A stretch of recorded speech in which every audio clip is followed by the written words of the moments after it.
Baik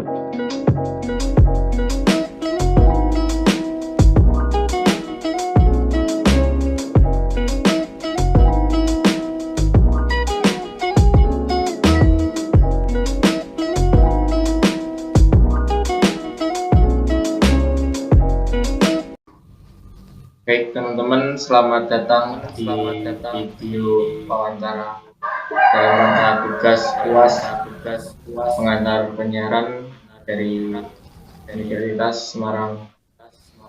Di video kali ini saya berkesempatan untuk mewawancarai Mas Imam Asnawi. Beliau adalah mantan penyiar di Kabupaten Blora. Nanti selama video wawancara kali ini saya akan bertanya-tanya tentang pertanyaan seputar dunia penyiaran, terutama di penyiaran radio. Jadi gini Mas, kemarin itu kan saya dikasih tugas disuruh buat pertanyaan tentang dunia penyiaran sebanyak 25.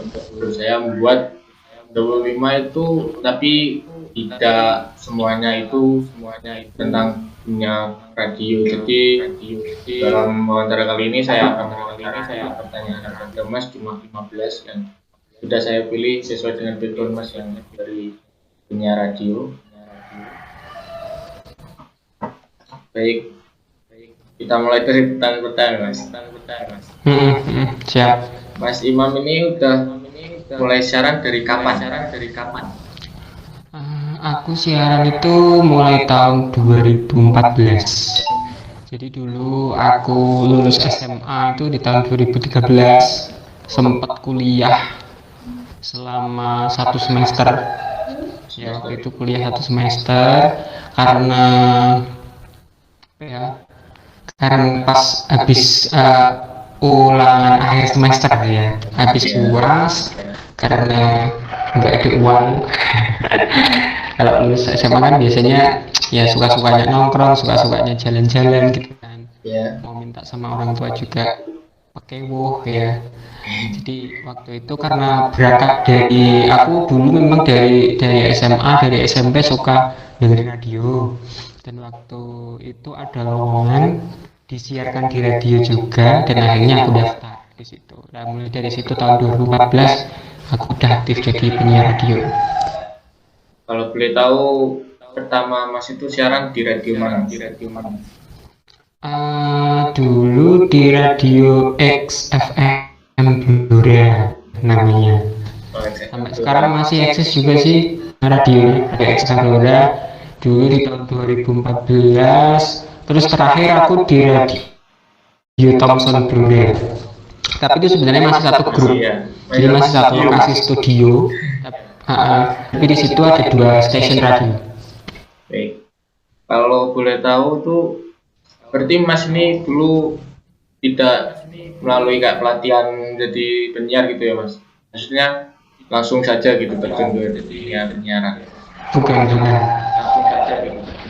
Jadi gini, di situ dulu kan aku tahu lowongan penyiar itu kan dari radio, dari iklan. Kalau radio itu butuh penyiar gitu kan. Jadi waktu itu aku daftar kurang lebih ada 20 lah. Ada 20 pendaftar waktu itu. Yang lolos kebetulan itu 2 orang. Termasuk aku. Ada ceweknya 1, cowoknya 1 aku. Dan yang bertahan waktu itu cuma aku toh. Terus di situ ada trainingnya itu 3 bulan.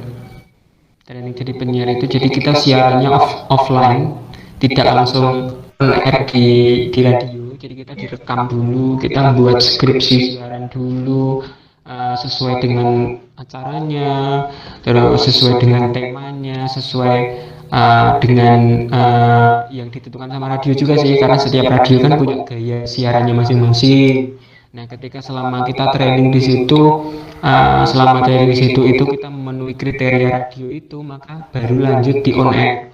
Jadi kita latihan siarannya itu cuma kita role play ya biasanya kalau di radio. Jadi kita role play, direkamnya menggunakan perangkat radio ya. Di situ ada perangkatnya khusus. Di situ nanti kita dilihat perkembangannya, jalannya seperti apa. Nanti kalau masuk sesuai dengan kriteria radio, baru kita lanjut on air. Jadi dulu itu temanku ya 2 orang termasuk aku, dan yang lolos itu aku toh. Jadi yang satunya itu nggak masuk kriteria radio, jadi nggak diteruskan gitu. Kalau di radio tempatku kayak gitu proses perekrutannya. Jadi nggak harus dari punya skill dulu, nggak. Yang penting di situ punya punya kemauan, terus mau belajar, bisa jadi penyiar radio. Kalau dulu awal-awal siaran on air itu, kalau kita tahu masnya itu di acara apa dan jam berapa? Kalau di radio sih semua harus bisa menguasai semua acara. Jadi kalau di radio saya itu setiap penyiar nggak megang satu acara toh. Jadi semuanya random. Jadi jadwalnya itu bergilir gitu. Jadi kadang misal pagi kan ada acara tertentu. Nah itu ya semua penyiar harus bisa megang acara itu gitu. Nggak cuma satu acara dipegang sama satu penyiar, itu enggak. Beda sama kayak radio Jakarta itu kan biasanya kalau kalau ini mungkin kalau radio mungkin kelasnya radio Semarang, radio Jakarta itu memang kayak gitu, setiap acara ada penyiarnya khusus. Tapi kalau di radio saya enggak. Jadi satu acara itu semua harus bisa megang, enggak hanya dipegang sama satu penyiar gitu. Kalau selama radioku, karena memang radioku sih kebanyakan radio informasi sih di situ.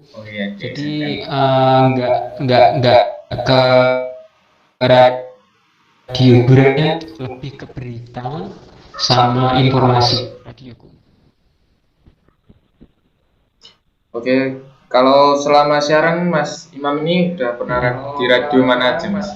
Tadi udah aku sebutkan ya. Kalau siaran aku di radio XFM sama di radio Thomson. Itu satu grup di Thomson Network, satu lokasi, tapi cuma memang beda gelombang ya. Kalau XFM itu 99.2, kalau di Thomson itu 941. Dulu sih genrenya beda. Kalau XFM itu genrenya dangdut, kalau yang Thomson itu pop. Oke, terus suka duka selama menjadi penyiar apa Mas? Wis banyak. Kalau sukanya sih apa ya? Kalau kita pas lagi ada masalah, kalau kita pas lagi suntuk, kita siaran itu kayak ya happy aja gitu, seneng. Apalagi kalau pendengarnya banyak ya, ada yang requestnya banyak, ada yang penelponnya banyak. Terus kita bisa muter lagu-lagu sesuai dengan isi hati. Jadi muter lagu-lagu yang sesuai dengan isi hati penyiarnya, ditambah sama yang diminta sama pendengar juga sih. Terus kadang juga kalau ada pendengar yang sudah deket banget, itu kadang kalau kita siaran itu ada yang ngirim makanan, ngirim minuman kayak gitu. Jadi seru kayak gitu, dekat sama pendengar juga, kan gratis kan kalau dikasih sama pendengar. Serunya di situ. Kalau kan rumah saya sama studio kan lumayan jauh, paling kalau pas mau berangkat hujan. Nah itu sedihnya kan, kalau yang namanya on air kan nggak bisa ditunda ya, nggak tahu cuaca dan apapun itu, pokoknya ya hujan nggak hujan harus berangkat, harus tepat waktu, nggak boleh terlambat. Ketika terlambat sedikit saja nanti acaranya hancur. Terus tantangan dan kesulitan selama jadi penyiar apa aja? Kalau tantangannya sih banyak, soalnya kalau di radio itu kita tidak hanya siaran sih. Kalau di tempatku itu kita marketing juga, cari iklan, terus kita juga reporteran, live report juga di jalan, misal momen mudik terus ada kejadian-kejadian yang kita harus live di situ, ya kita harus live, laporan live di situ kayak gitu. Jadi penyiar radio juga laporan dari jalan gitu. Laporan dari jalan gitu. Kalau di momen lebaran itu kita pasti ada, karena radio kita itu jaringan se-Jawa Tengah Jawa Barat ya, namanya Thomson Radio Network. Itu kita radionya ada 40 lebih, 40 radio. Jadi kalau pas momen lebaran itu kita laporan dari berbagai daerah di Jawa Barat dan Jawa Tengah. Jadi biasanya kita mulai dari Jawa Barat, mungkin dari mana, dari Banjarmasin, terus sampai ke timur. Aku dulu itu seneng banget sama pembaca berita TV kayak siapa tuh, Jeremy Teti, terus kayak kalau yang cewek itu Stefani Raitama, itu aku ngefans banget sama mereka.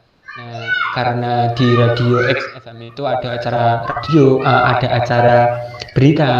Nah, di situ aku menemukan kayak, wah, aku bisa mewujudkan impianku jadi pembaca berita walaupun tidak di TV tapi di radio. Mas ini kan kalau selama jadi penyiar itu apakah cuma siar-siar, maksudnya kayak bicara-bicara aja apa sama operator ini itu sih kayak alatnya? Kalau kelasnya di Blura itu kita operator sambil siaran. Terus kalau mungkin kalau di radio besar, mungkin kalau di Surabaya, aku pernah studi banding di Surabaya itu ada operatornya sendiri, ada penyiarnya sendiri. Tapi kalau di kelasnya di Blora semua sih, kalau di Blora itu ada 10 kalau 11 radio, semuanya aku udah pernah kunjungin. Itu operator sekaligus penyiar, jadi kita siaran sambil operator. Oke, terus cara terjadinya penyiaran itu menurut Mas itu apa? Syarat ya. Gimana?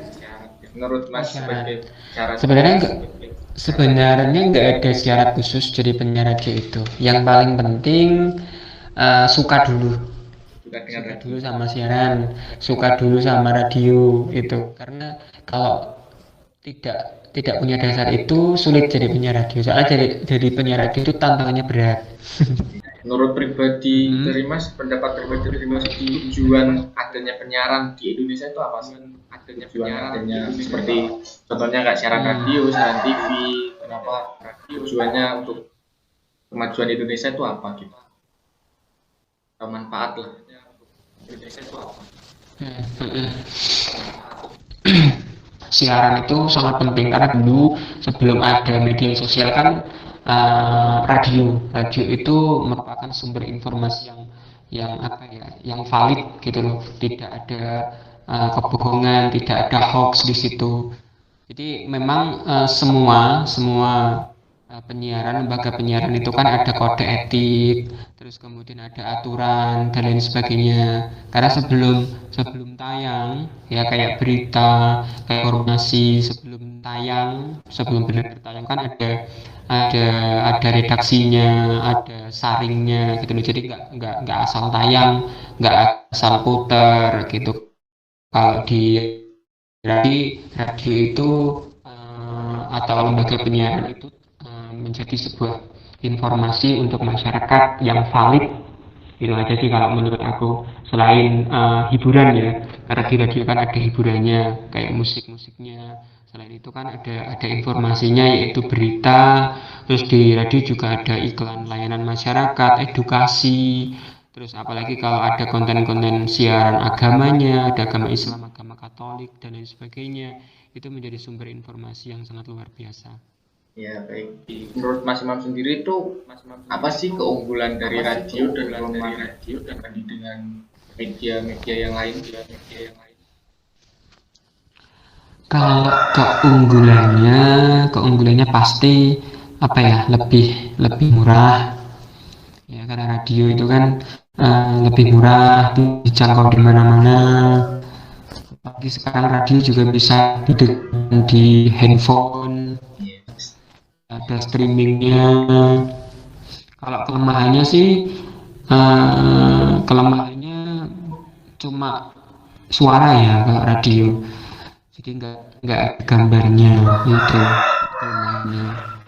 Dan sekarang juga apa mau tidak mau memang pendengar radio itu agak berkurang, udah banyak ditinggalkan, tapi ya masih banyak juga yang mendengarkan radio.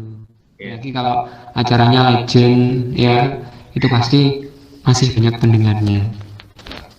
Selama Mas siaran itu pakai teks atau enggak?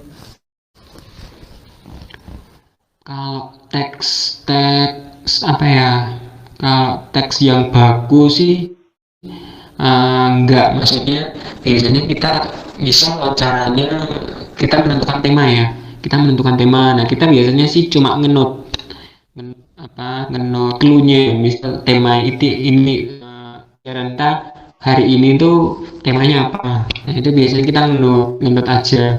Tapi kalau yang teks bagusnya sih biasanya enggak pakai teks, jadi kita jalan aja gitu, improvisasi gitu ya. Tapi yang penting itu sih, yang penting kita ngomongnya sih nggak ngelantur gitu, biasanya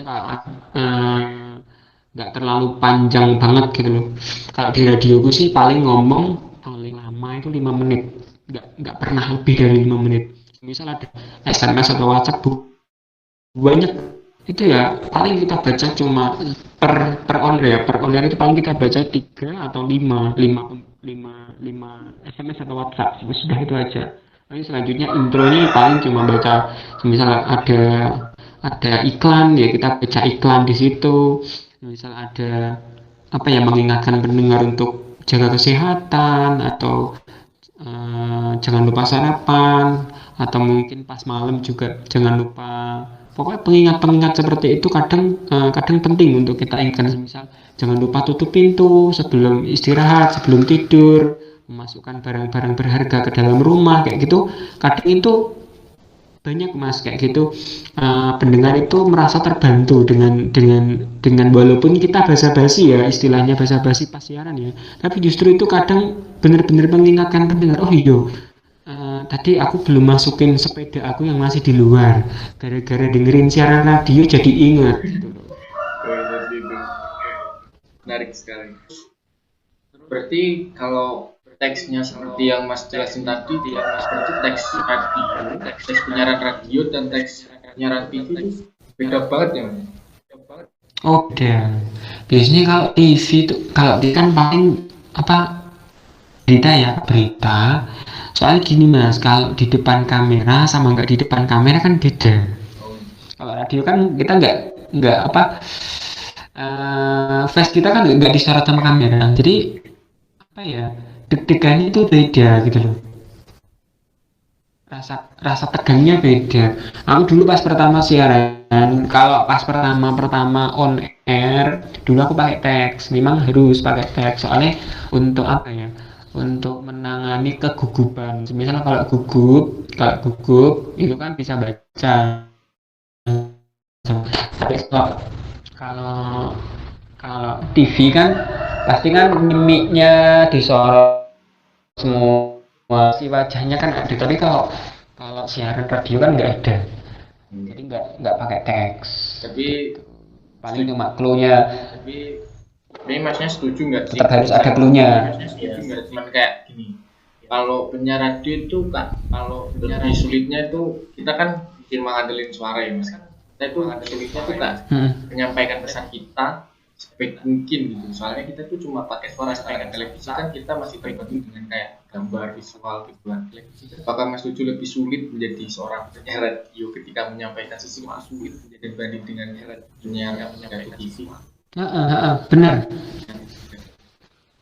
Soalnya kita itu hanya modal suara, kita dituntut untuk membuat konten yang mudah dipahami sama pendengar ya, hanya dengan modal suara.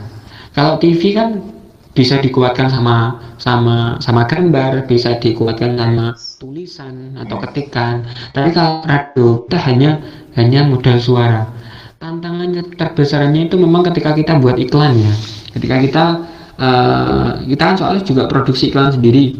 Jadi ketika kita dapat iklan, kita dikasih clue sama klien, sama punya toko, misal toko elektronik yang Mas aku konsep ini kan musimnya panen. Saya pengen buat konsep perangkat panen dan beli barang elektronik. Nanti datang beli elektroniknya di tokoku. Oh gitu siap. Nah, di situ kita buat berekspresinya kita itu di situ. Berperan sebagai seorang petani yang resah, yang bahagia habis panen dan bingung cari barang-barang elektronik di toko yang murah, yang bagus kualitasnya kayak gitu. Nah, kita berperannya di situ, mainnya di situ. Untuk menjadi seorang penyiar yang baik, seorang Mas Iman itu gimana sih? Penyiar yang baik menurut Mas Iman itu seperti apa? Penyiar yang baik itu yang pasti tidak membawa masalah di rumah dengan waktu kita on air. Jadi kadang ada yang ketika di rumah ada masalah, ketika on air itu ke bawah. Nah, itu yang tidak baik. Jadi ketika kita siaran ya siaran. Ketika kita putus ke pacar, misalnya putus sama pacar, di rumah lagi dimarahin sama orang tua, tapi ketika kita pas siaran ya kita senyum-senyum, kita ketawa gitu loh. Kita ketawa. Nggak boleh pas profesional. Jadi ketika kita ada masalah berat apapun, sakit apapun, ya udah dikasihkan kita harus yang pendengar mau, yang pendengar tahu ya, mereka dapat hiburan ketika mereka mendengarkan radio gitu loh.